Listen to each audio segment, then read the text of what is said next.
Bismillahirrahmanirrahim. Alhamdulillahirabbil alamin. La ilaha illallah wahdahu la syarikalah. Lahul mulku wa lahul hamdu wa huwa ala kulli syai'in qadir. Asyhadu an la ilaha illallah wa asyhadu anna Muhammadan abduhu wa rasuluh. Allahumma shalli ala Muhammad wa ala ali Muhammad kama shallaita ala Ibrahim wa ala ali Ibrahim fil alamina innaka Hamidum Majid. Alhamdulillah, sahabat percikan iman, dengan izin Allah Subhanahu wa Ta'ala, pagi ini kita masih diberi jatah kehidupan, masih diberi umur, dan ingatlah rezeki terakhir yang Allah ambil adalah umur. Itu rezeki terakhir. Karenanya kita bersyukur kepada Allah masih diberi rezeki umur yang betul-betul sangat berharga. Kita akan bahas sejumlah pertanyaan yang sudah saya terima dan akan kita bahas dari perspektif Al-Quran dan Sunnah Rasul. Ya, kita mulai yang pertama. Assalamualaikum Ustadz. Waalaikumsalam warahmatullah. Semoga Ustadz sehat walafiat dan diberi pertolongan Allah. Amin amin ya rabbal alamin. Mau bertanya, supaya bernilai ibadah, bagaimana cara menghadapi orang yang susah membayar hutang kepada saya? Apa yang harus saya lakukan? Dan mohon diberi solusi. Ya, teman-teman sekalian, kalau kita dipinjami, ya, lalu orang yang meminjam itu malah memusuhi kita, kan banyak yang begitu. Kita tanya, malah jadi nggak musuhan. Kita ingatkan, malah diblok HP Anda, WA Anda, unfollow medsos Anda. Nah, ini gimana yang ngadepin kayak begitu? Ya doakan Pak, agar dia soleh, agar dia sadar gitu. Terus Bapak lihat, dia itu tidak bisa bayar, kenapa?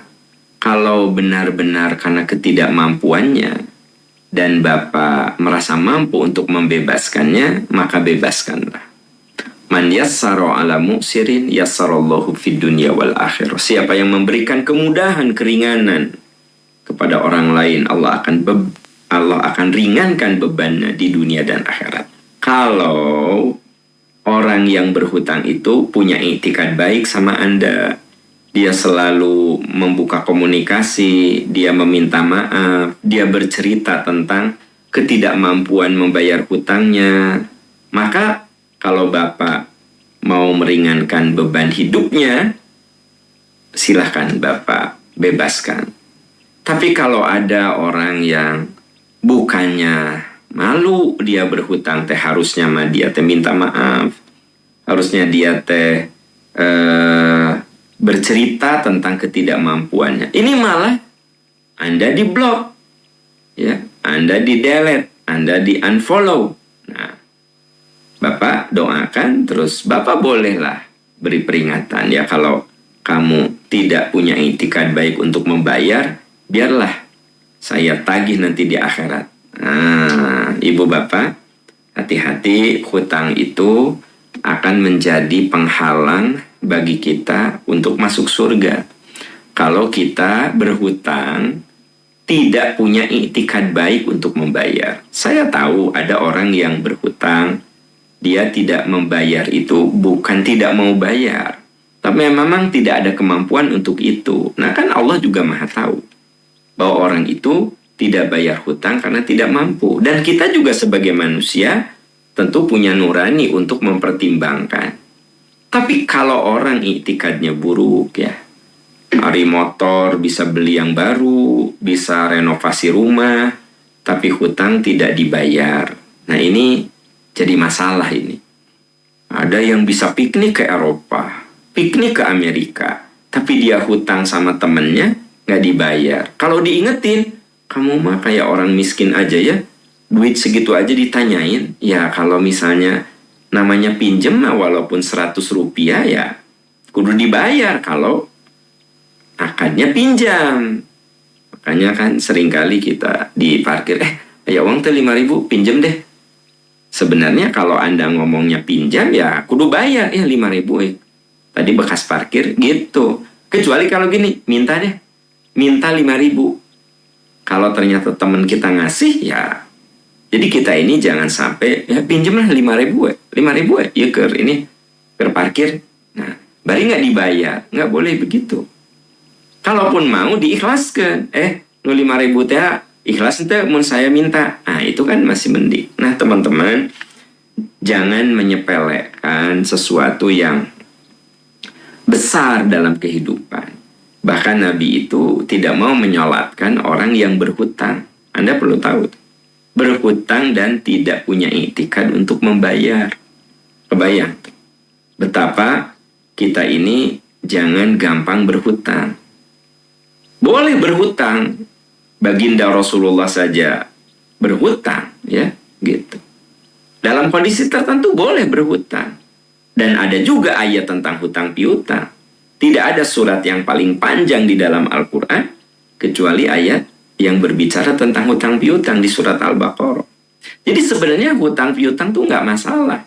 Yang bermasalah yaitu iktikad orang yang berhutang tidak bagus. Dan ini banyak.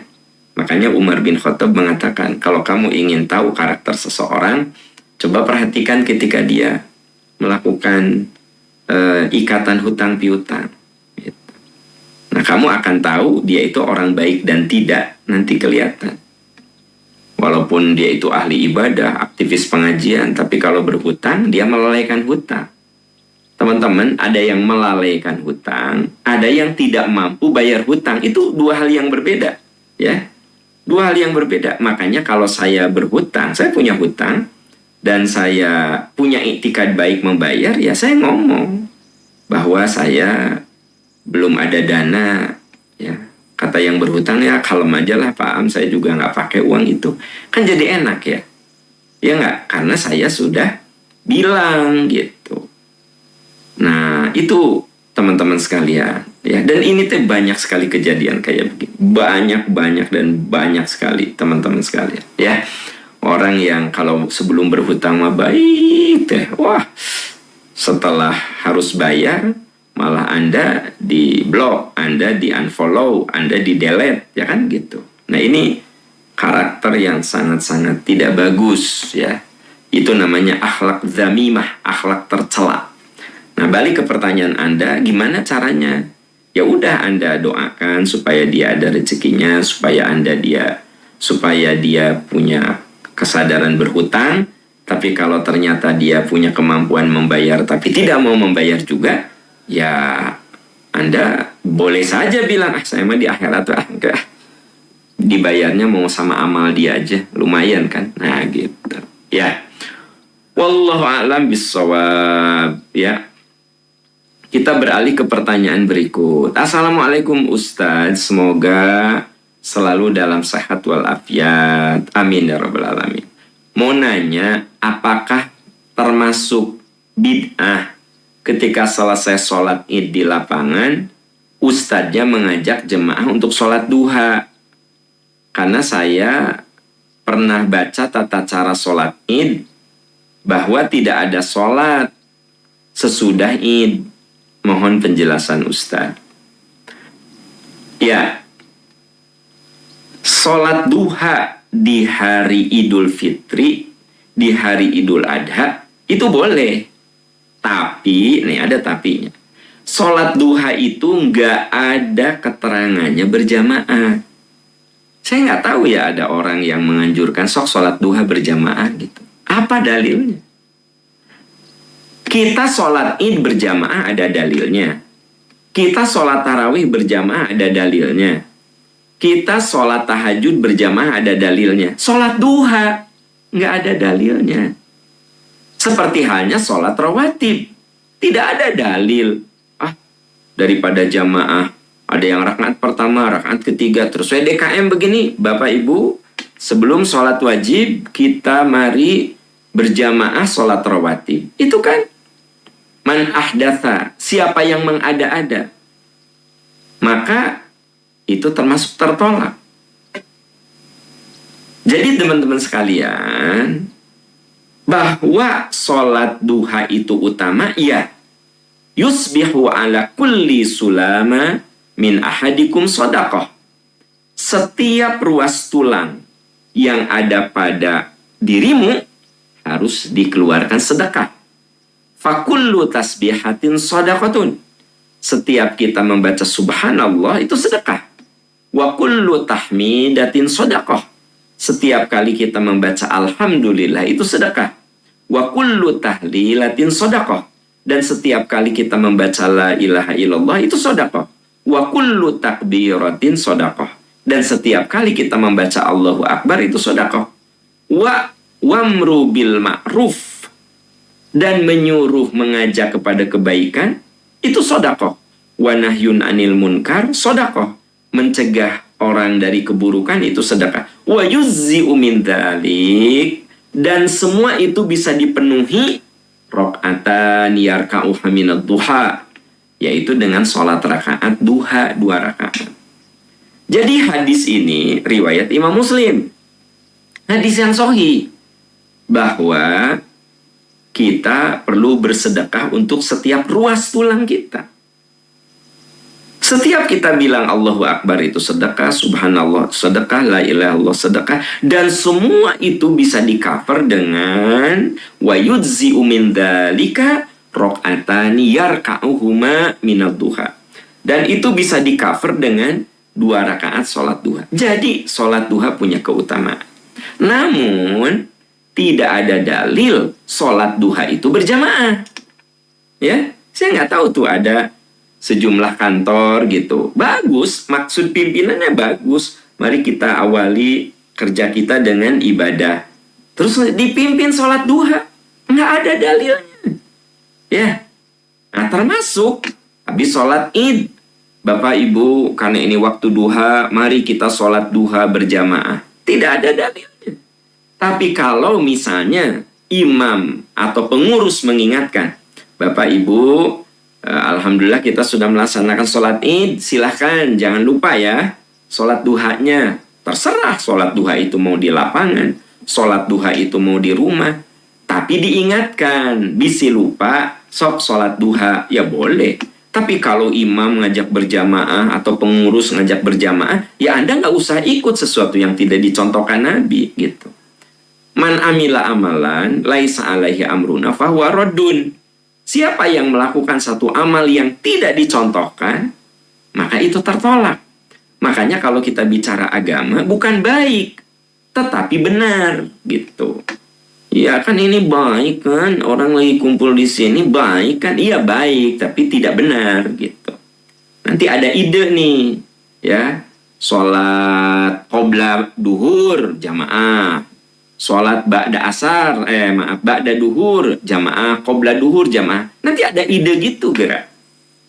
Jadi jangan sampai agama itu diacak-acak dengan atas nama ini kan baik, ya.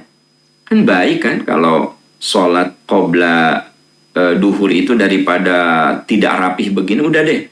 Baik kan kalau kita ajak berjamaah sholat qobla duhur, bid'ah itu. Nggak ada contohnya dari Nabi, gitu ya. Termasuk mengajak sholat duha berjamaah, itu bid'ah, nggak ada dalilnya.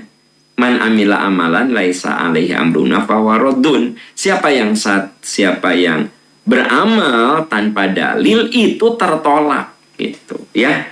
Yuk teman-teman, kita belajar agama yang benar ya.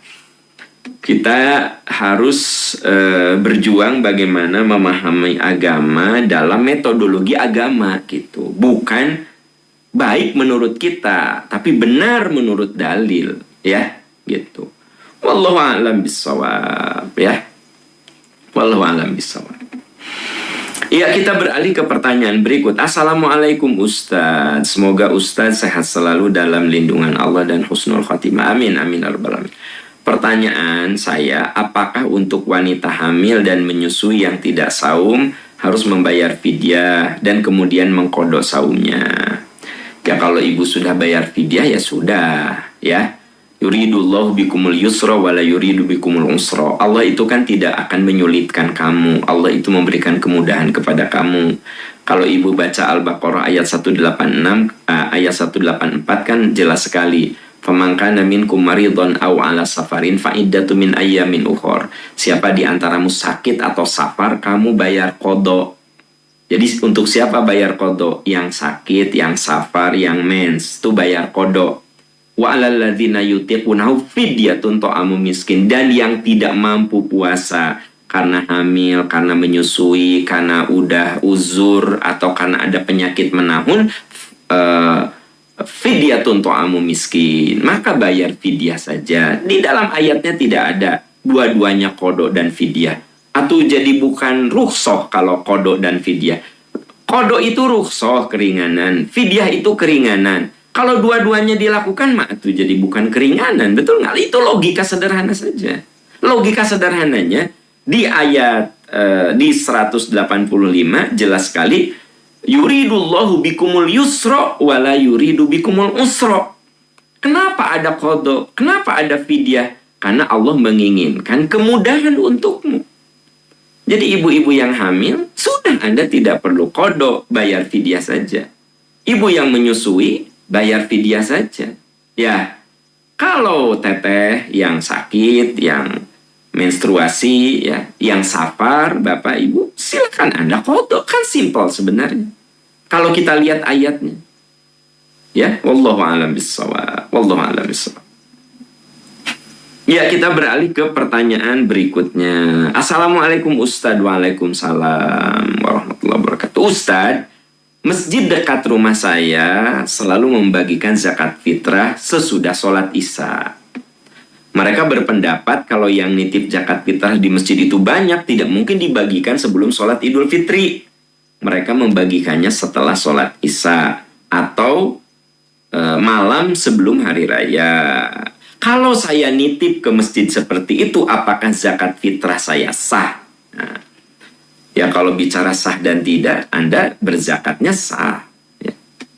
Jadi kita berzakat fitrah, lalu zakat fitrah itu dibagikannya tidak pada hari raya, tetapi malamnya.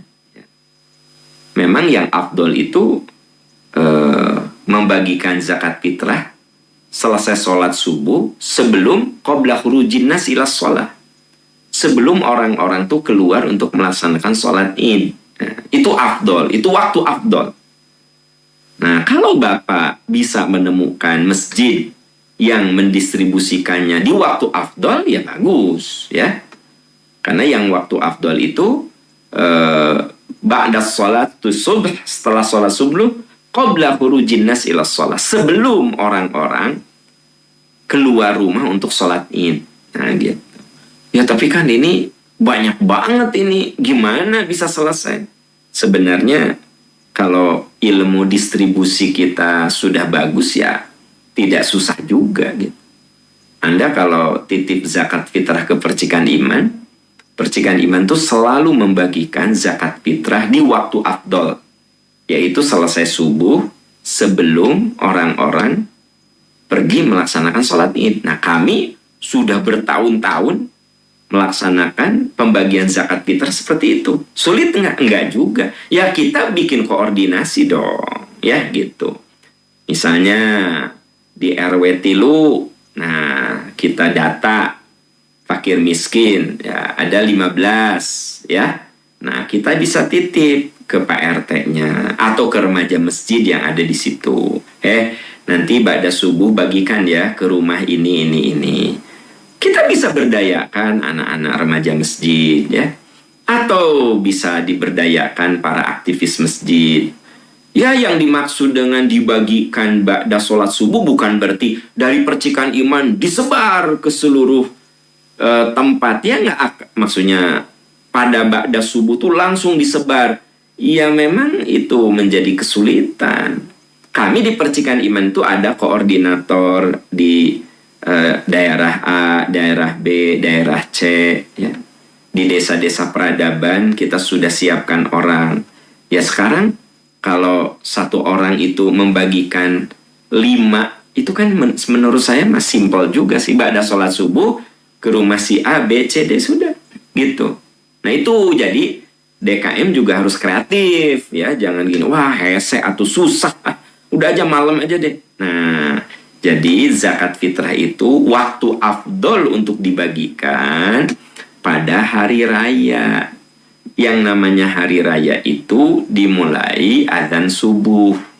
Kalau malam itu namanya malam hari raya.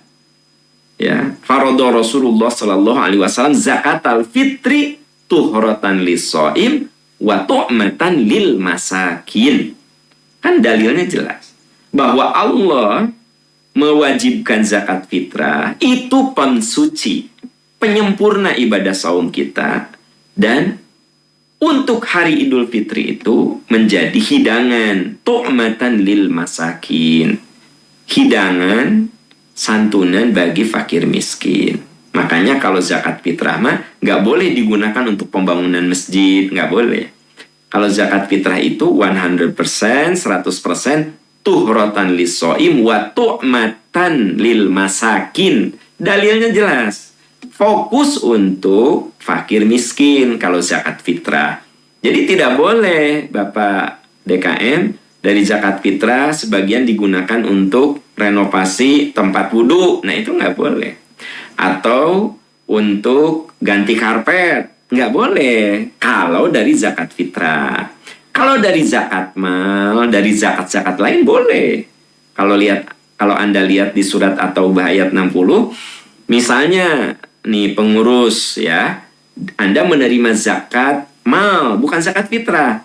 Zakat mal itu sebagian untuk fakir miskin, sebagian untuk sabilillah, sebagian untuk ibnu sabil, sebagian untuk pembinaan, sebagian untuk ghorimin, untuk membebaskan hutang orang yang benar-benar berhutang karena untuk kebutuhan pokok. Kan jelas asnafnya yang 8 itu. Kalau zakat di luar fitrah. Kalau zakat fitrah itu hanya untuk fakir miskin. Tidak boleh digunakan untuk pembangunan masjid. Tidak boleh digunakan untuk ganti karpet gitu ya. Nah, kalau Bapak pengurus masjid mau ganti karpet itu boleh dari zakat di luar zakat fitrah. Itu prosentasenya masuk dalam dalam sabilillah gitu. Asnafnya itu ya. Kembali ke pertanyaan Anda, jadi kalau Anda zakat fitrah, ya sah Anda. Saya zakat fitrah ke masjid yang membagikannya itu malam hari, ya sah Anda mah. Tapi yang harus dievaluasi ini para pengurus yang membagikan zakat. Saya tahu ada banyak masjid besar di Bandung ini yang kalau membagikan zakat fitrahnya ba'da subuh sebelum sholat Id, baik-baik saja, ya, baik-baik saja, nggak ada masalah. Asal kita punya kreativitas. Apalagi kalau level masjid yang RT, RW itu kan gampang pisan atau itu, ya. Kami di Percikan Iman itu bisa ada yang ke daerah jauh itu, ya. Ada yang Cianjur, ada yang Garut gitu, ada yang Tasik, ya. Tapi kita punya koordinator gitu. Sehingga zakat fitrah itu bisa menyebar, tapi sesuai waktu. Apalagi Anda cuma ngurusin masjid sa-RW atau gampang pisan, ya. Asal ada kemauan, gampang atuh, Pak. Kumpulin zakat fitrah, nah nanti koordinasi sama RT, ya nggak? Pak RT, ada berapa yang miskin di RT Anda? 3 orang, titipnya, kayak ba'da subuh, habis sholat subuh anterin. Pak RT 02 berapa? Di saya mah yang miskin Pak Am. Oke, udah. Pak RT 03 sabaraha? 7 orang. Ya titip nanti ba'da subuh. Udah selesai ya gitu. Jadi jangan suka cari-cari alasan karena kemalasan gitu. Apalagi kan kita ini harus amanah. Jadi hal yang paling penting dalam pengelolaan zakat, infak, sedekah, wakaf itu amanah. Makanya program di Percikan Iman itu kita sebut dengan amanah wakaf. Nah, jadi setiap rupiah yang dititipkan benar-benar harus terwujud menjadi sarana yang diniatkan. Saya seringkali kan mengajak teman-teman yuk berwakaf melalui amanah wakaf. Nyata ada masjidnya. Ya, sekarang alhamdulillah sudah bisa dipakai. Bahwa belum selesai ya karena itu butuh dana untuk penyelesaiannya gitu. Tapi setiap wakaf yang Anda titipkan ya kita tempelkan. Jadi ya gitu.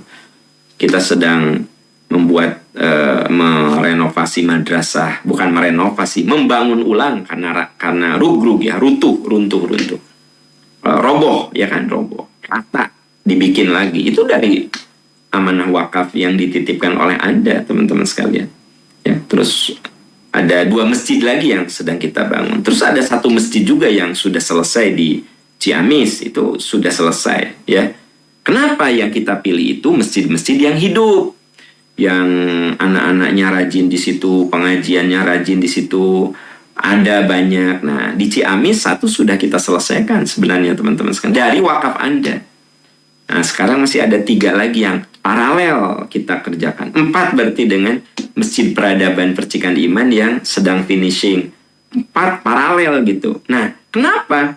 Karena yang namanya zakat, infak, sedekah, wakaf harus dijaga dengan penuh amanah gitu. Ya. Oke, kita lanjut ke pertanyaan berikutnya. Assalamualaikum Ustadz. Waalaikumsalam warahmatullah. Semoga Ustadz dan jemaah MPI selalu dijaga imannya. Amin. Izin bertanya Ustadz. Saya pernah mendengar kalau kita sedekah kepada orang yang terdekat dulu, yang menjadi pertanyaan apakah harus rutin memberikan sedekah pada kakak atau adik. Tapi setiap lihat di medsosnya selalu melihat ajakan bersedekah itu bukan kebetulan kan, tapi dana saya terbatas. Oke, jadi gini, dana Anda terbatas ya. Lalu Anda seringkali di medsos menemukan ajakan bersedekah gitu. Nah, apakah bersedekah kepada adik, kakak, lingkaran terdekat itu harus rutin? Kembali kepada kondisi yang bersangkutan gitu. Ada orang yang tidak bisa bersedekah lewat lembaga, tidak bisa bersedekah, tidak bisa nitip sedekah ke galeri dakwah Percikan Iman. Kenapa? Karena dia punya kakak yang sakit, stroke, udah nggak bisa berpenghasilan apa-apa, sementara anaknya masih kecil-kecil, maka Anda bantu tiap bulan dari uang zakat. Boleh? Boleh. Sah kan, dia masuk kategori yang tidak mampu. Walaupun dia itu kakak Anda. Karena memang kondisinya dia sakit, stroke yang berat, anaknya butuh biaya sekolah, si istrinya juga tidak berpenghasilan. Akhirnya Anda dan saudara-saudara yang mampu itu mengkoordinir. Adik-adik, coba nanti ya, ini ada nomor rekening nih, sok masukin ke sini zakat infak kalian, sok masukin sini. Nah, bantuan si kakak boleh ya, boleh gitu, rutin, karena memang butuh rutin gitu. Nah, tapi ada juga kejadian saudara dekat itu kalau ditolong jadi bergantung, ada ketergantungan, akhirnya sama Anda pelan-pelan dilepas. Nah, itu boleh juga, sifatnya mendidik gitu loh ya. Karena begini saudara-saudaraku sekalian, sahabat Percikan Iman, ada orang yang kalau dibantu tuh malu gitu loh. Ada.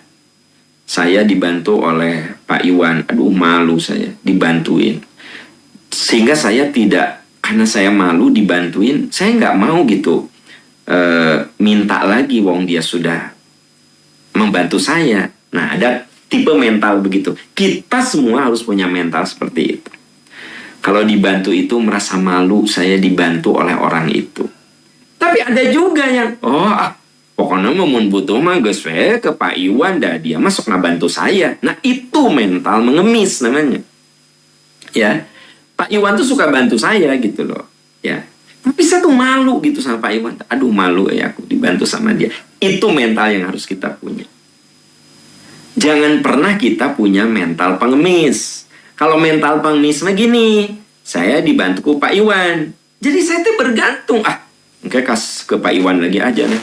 nanti ke Pak Iwan lagi, dia mah ada bager orangnya, dia mah baik orangnya, dia mah dermawan orangnya. Jadi segala sesuatu tuh ke Pak Iwan lagi, ke Pak Iwan lagi. Nah, ini mental pengemis. Dan kata Nabi, di akhirat orang-orang yang punya mental pengemis itu akan berwajah sangat buruk sekali.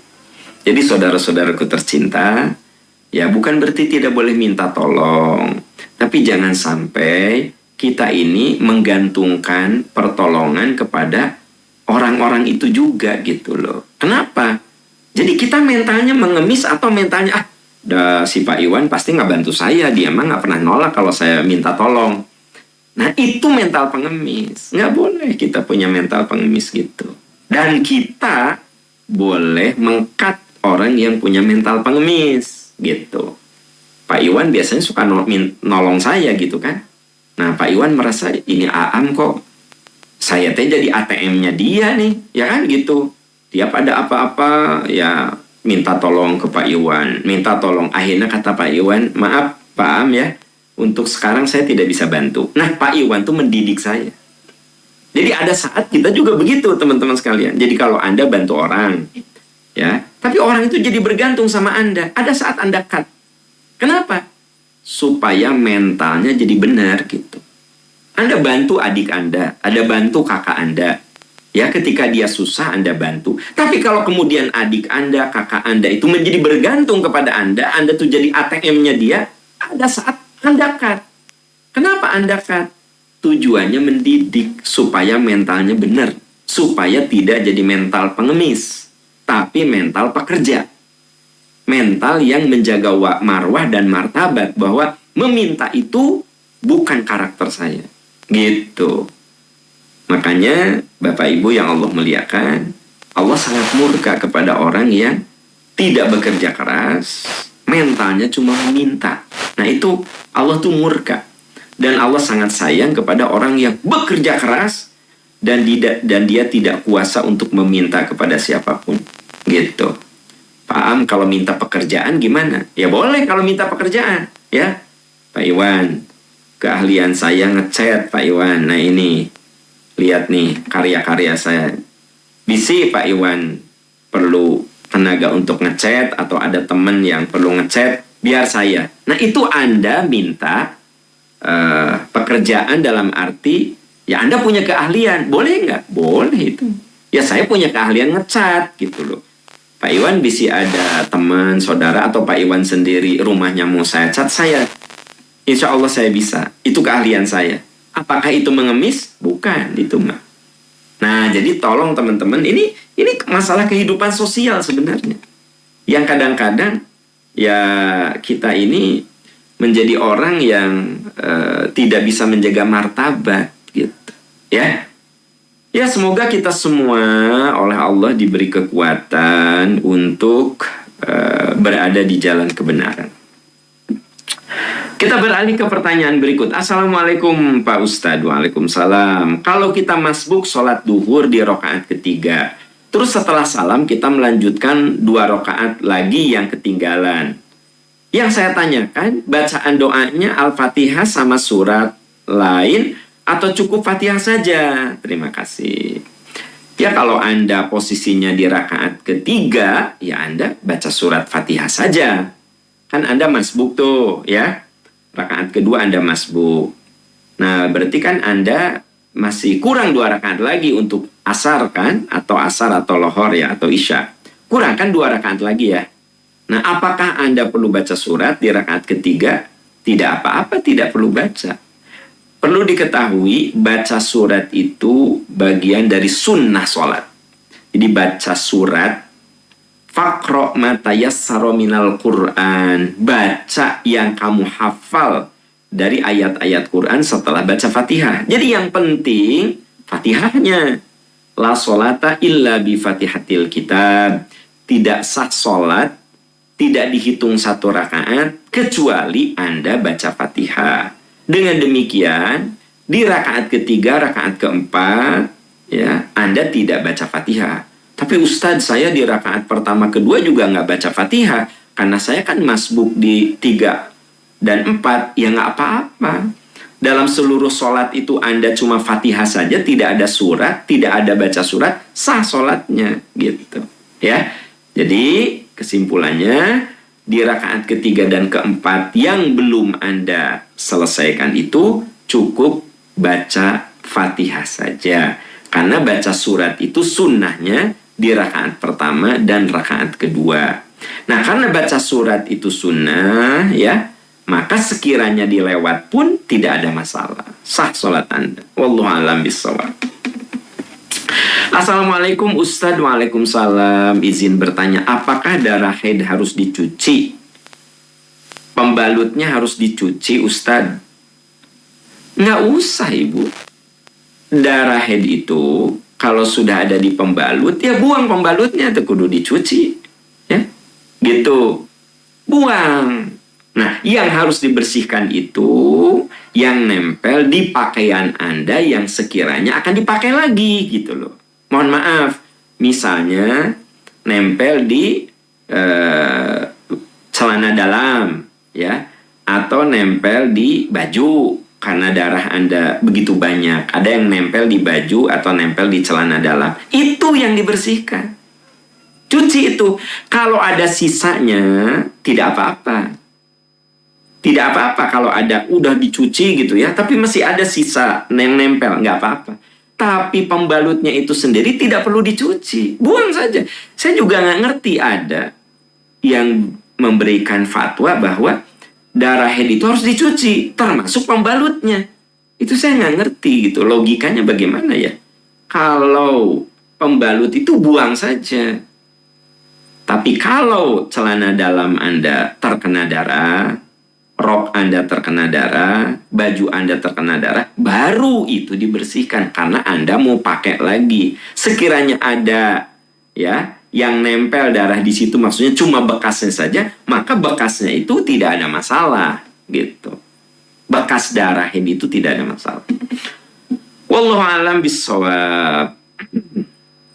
Kita beralih ke pertanyaan berikut. Assalamualaikum Ustadz, semoga Ustadz dan keluarga Percikan Iman selalu diberkahi dan dirahmati serta husnul khotimah. Amin ya rabbal alamin. Ustadz mau tanya, kalau iktikaf di masjid misalnya dari jam 11 sampai jam 3 terus pulang mempersiapkan buat sahur suami, boleh enggak? Ya selama Anda niatnya iktikaf ya boleh-boleh saja. Iktikaf itu habsun nafsi fil masjid. Kita menahan diri di masjid, niatnya iktikaf gitu. Saya pernah jelaskan di forum ini. Anda tinggal di masjid, maksudnya duduk-duduk di masjid, nunggu dijemput oleh suami, ya niatnya kan bukan itikaf. Tapi kalau Anda misalnya, malam ini saya mau itikaf, Anda sholat taraweh di masjid itu, terus aja sampai pagi jam 3 Anda balik ke rumah karena harus menyiapkan sahur. Itikaf bukan ya, kalau nawa itu Anda itikaf ya itikaf. Makanya itikaf itu ada waktu afdol, artinya totally 10 hari Anda di masjid. Tapi ada juga yang sifatnya parsial. Ada yang cuma 2 malam saja. Anda yang bekerja ada saat dimana hari Jumat baru check in, hari Minggu check out gitu dari masjid. Itikafnya cuma Jumat sore, Sabtu, sama Ahad gitu. Boleh, tidak apa-apa. Makanya di Percikan Iman itu ada yang full 10 hari ya paketnya, ada yang harian. Saya mau 3 hari, boleh. Ya. Nah, kan kita mulai hari Jumat ini nih program iktikaf di Percikan. Cana paham gimana kalau saya minta izin siapapun, ya bilang aja ke anak-anak bisi kehilangan gitu. Anak yang harus diurus lagi. Tapi bagi teteh-teteh yang masih kudu ngurus anak, Anda nggak usah iktikaf. Kali ini semoga Allah memberkahi kita semua, menolong kita. Insya Allah besok kita bertemu lagi di Percikan Iman pagi. Subhanaka Allahumma wa bihamdika asyhadu an la ilaha illa anta astaghfiruka wa atubu ilaik. Walhamdulillahirabbil alamin. Wassalamualaikum warahmatullahi wabarakatuh.